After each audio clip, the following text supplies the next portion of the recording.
Vocaloid is known for having a cutie exterior, but a sinister and pretty messed up inside. I found a few obscure songs sung by everyone's beloved little idiot, Teto Kasane. I want to nerd out about those today and give you my thoughts on them. The only rule is that these must be sung by Teto herself. Anyway. My Toy, Bunny Cat. This is a song that only came out a few months ago on Valentine's Day, and surprise surprise, it's about love. Specifically between Teto Kasane and her toy, which is represented by Hatsune Miku. As the song progresses, you realize that this love is merely love for the profit margins, as Teto is dressed up as a company executive, all money hungry and willing to do anything for earning an extra dollar. It's very important to know that Miku only repeats 2 lines in the song. I just want to go. I just want to go home. She's a toy who only desires to be loved and played with by someone, but Teto only sees her as a marketable plaything to increase her profit margins. You know what this conflict reminds me of? Toy Story. The whole idea of a toy's purpose and what love looks like to them is fascinating to think about, because we never get to know if the toy's designers made them with love and passion, or just to earn another paycheck from the big boss. It's kinda messed up when it's implied that Miku tries to rebel against Teto, but is powerless because she's a plush. The ending feels like Teto is gooning to the idea of Miku trembling in fear. If that's her idea of love, then good for her, I guess. When it was released, the song was met with a really great reception. I genuinely believe it's seriously underrated, so go give it a watch. If anything, really. I'm Happy, Marutsu P. What the fuck is this? This thing is what happens when you eat too many Flintstones vitamin gummies. So obviously, this song is about Teto talking about how happy she is today. Walking, breathing, all those things happening every day make her happy. Even when considering the things that make her happy, something still hurts within her. And then the song just ends. It's less than a minute long, and frankly doesn't have much content, but the picture gives us enough information to make a theory. This song is the beginning of Teto's Joker arc. Think about it. You can obviously tell that she looks really messed up on her portrait, like she's extremely traumatized or about to snap. The lyrics talking about how breathing and walking make her happy can point to how those 2 things that we take for granted are the only things that she can find peace in due to her trauma. Who or what hurt her to the point where she had to turn to drugs? Well, anything you can think of. Bullies, liars, society.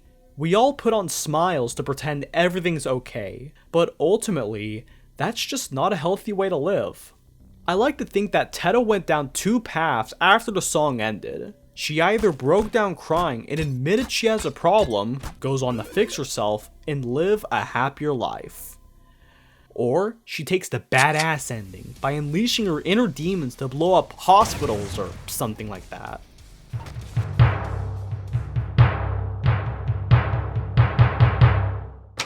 Hi, how are you? Hide and Seek, Kazuma002. This was originally sung by a Korean Vocaloid, Seu, but I'm putting a Teto cover here because it needs more exposure. The story revolves around Teto coming to someone's house in order to play hide and seek with them, which is just a fancy way of saying she's stalking them. Don't believe me? Well, the second Teto spotted her victim in the window, that was her sign to commit breaking and entering, so the only thing the victim could do was to hide. They are pretty piss poor at it though, as the footsteps and heavy breathing could be heard from a mile away. Teto approaches the victim's hiding place, the bedroom. She alerts the victim that she's going to force herself to come in, thus committing another crime by entering without a warrant.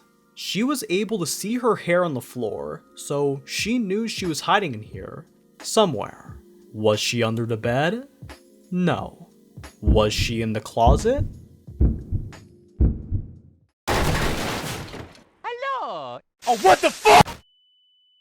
The song ends by Teto saying that the victim was now it, and thus the game ended. At least no one died?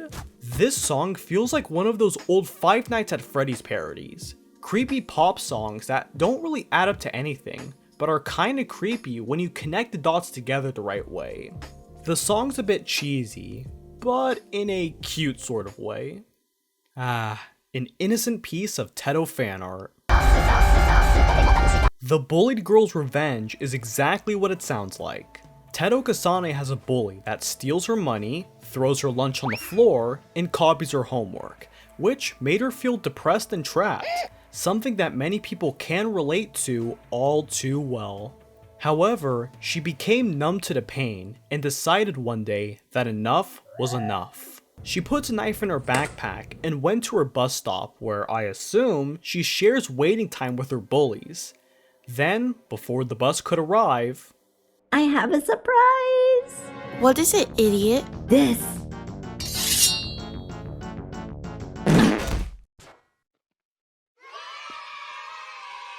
the rest of the song's lyrics are just in talking about how much fun she's having murdering her bully.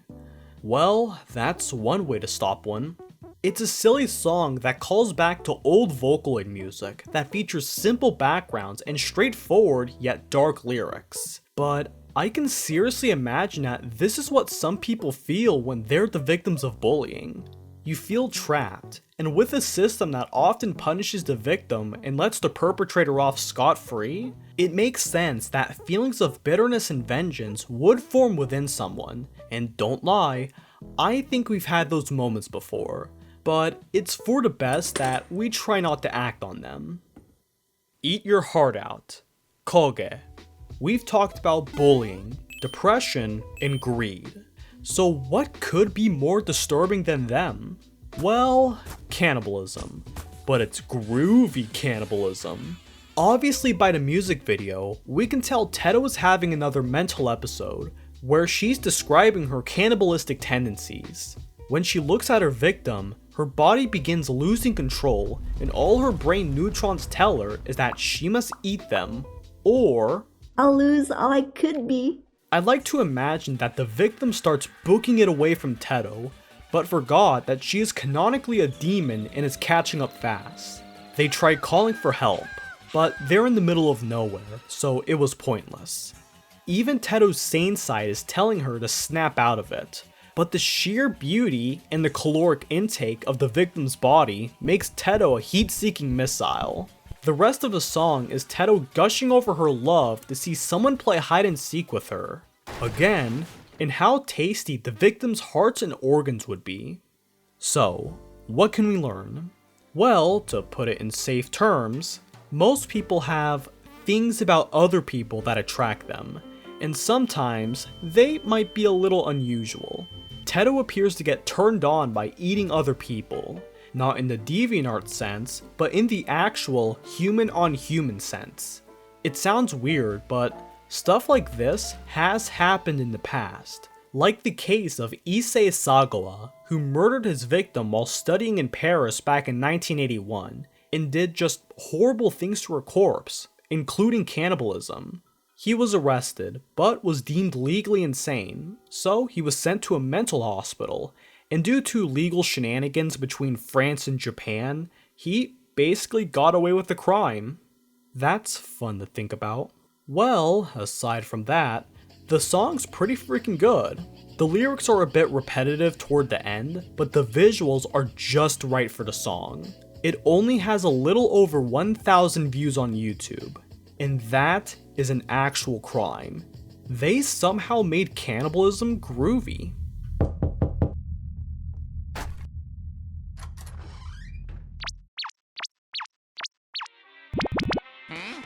Hey, Stinky! Oh God, no!